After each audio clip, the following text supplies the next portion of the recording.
Assalamualaikum warahmatullahi wabarakatuh. Perkenalkan, nama saya Faiz dan Amin dengan akhir anin 109 dari kelas Oceanografi B angkatan 2020 akan menjelaskan materi tentang praktikum pemodelan oceanografi. Di sini sebelumnya saya akan menjelaskan tentang apa sih itu pemodelan.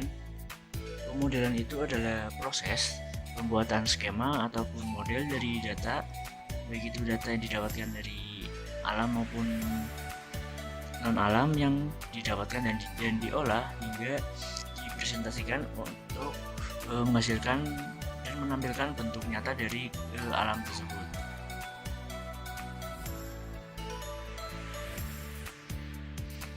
Kemudian di sini saya akan menjelaskan materi persamaan adveksi difusi dua dimensi. Persamaan adveksi adalah mekanisme transport oleh fluida karena gerak fluida dalam arah tertentu, di mana konsentrasinya konstan tetapi kecepatannya berubah.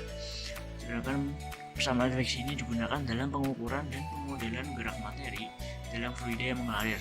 Persamaan pembangun adveksi dua dimensi ini adalah do F per do T sama dengan min U do F per do X min V do F per Tx, di mana nilai U dan V ini menunjukkan kecepatan arah angin, kemudian do F per do X ini menunjukkan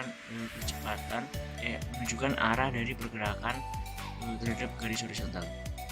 Kemudian ada difusi. Difusi adalah proses transfer partikel dari konsentrasi tinggi ke rendah, di mana persamaan difusi ini menggambarkan perpindahan atau sebaran material zat terlarut dari konsentrasi tinggi ke rendah dengan persamaan membangun adalah sebagai berikut: do F per do T AD do kuadrat F per do X kuadrat plus AD do kuadrat F per DY kuadrat,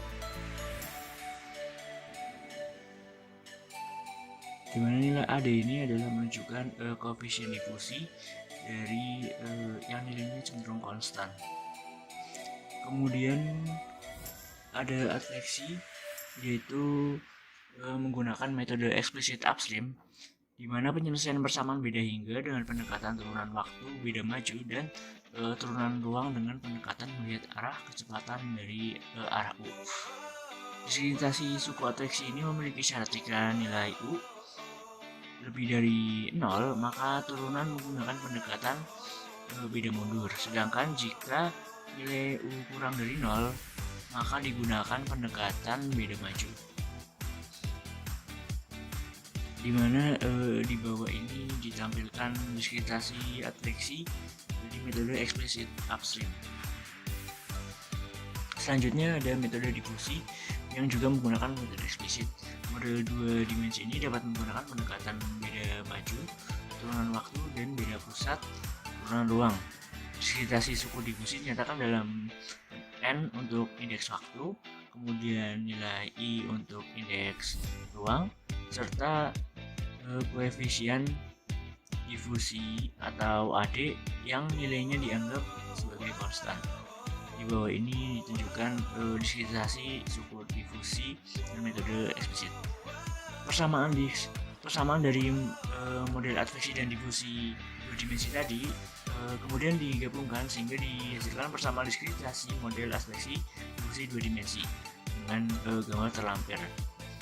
Pada persamaan adveksi dan difusi dua dimensi terdapat syarat batas, di mana syarat batas ini digunakan sebagai batasan penggambaran kondisi batas baik itu ruang dan waktu dari pembuatan model. Di bawah ini terlihat bahwa syarat batas yang digunakan pada metode adveksi dan difusi dua dimensi.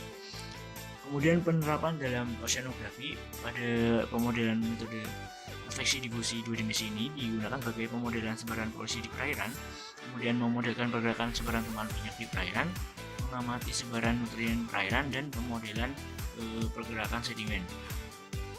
Kemudian di sini saya menggunakan Jupyter Matplotlib untuk menampilkan skrip dari diskriminasi pemodelan adveksi difusi ini, di mana ada parameter awal, kemudian ada arah arus, parameter lanjutan, kemudian waktu simulasi, kemudian nilai polutan, nilai perhitungan U dan V yang termasuk dengan kecepatan, kemudian ada perhitungan titik polutan yang dibuang, Kemudian ada fungsi yang disederhanakan meliputi syarat kestabilan CFL.